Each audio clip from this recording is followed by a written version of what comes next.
Maro ny olona voafatotry ny fahoriana ety ambonin'ny tany, miaino anatin'ny fijaliana, ranomaso, fahantrana. Izary no antenan'i Jesosy hamonjy an'izy ireny.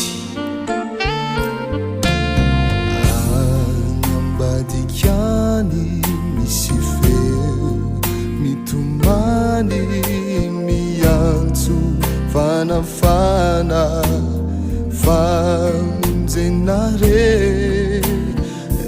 enonao veny feo miantso hoe manatona ripitory mavonjeo zahay.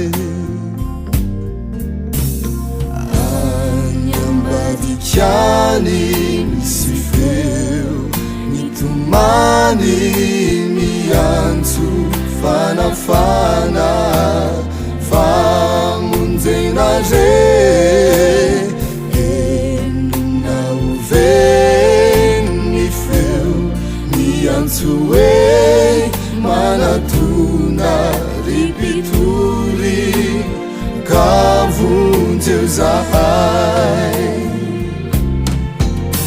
Jesosy ane maty hoan'izy ireo alahelo ny fony mangetaheta. Jesosy an'io tian'izy ireo fa izare n'olo nanafaka.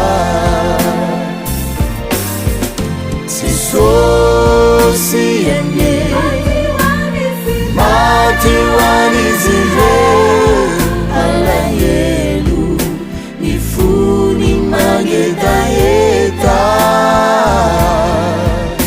Jesosy an'io tian'izy ireo fa izare n'olo nanafaka.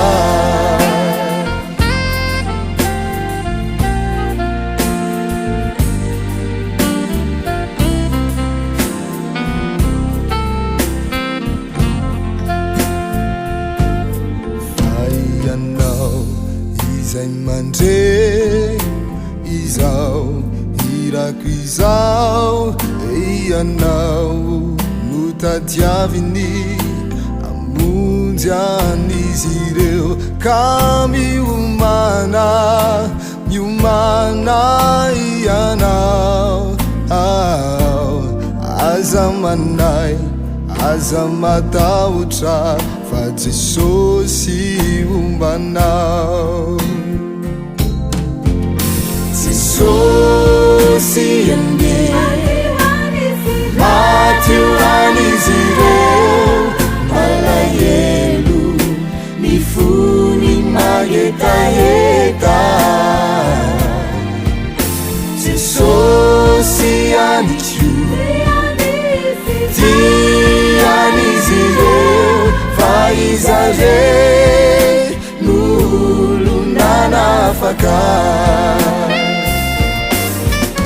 Jesosy ane maty hoan'izy ireo alahelo ny fony mangetaheta. Jesosy an'io tian'izy ireo fa izare n'olo nanafaka. Fa izare n'olo nanafaka. Fa izare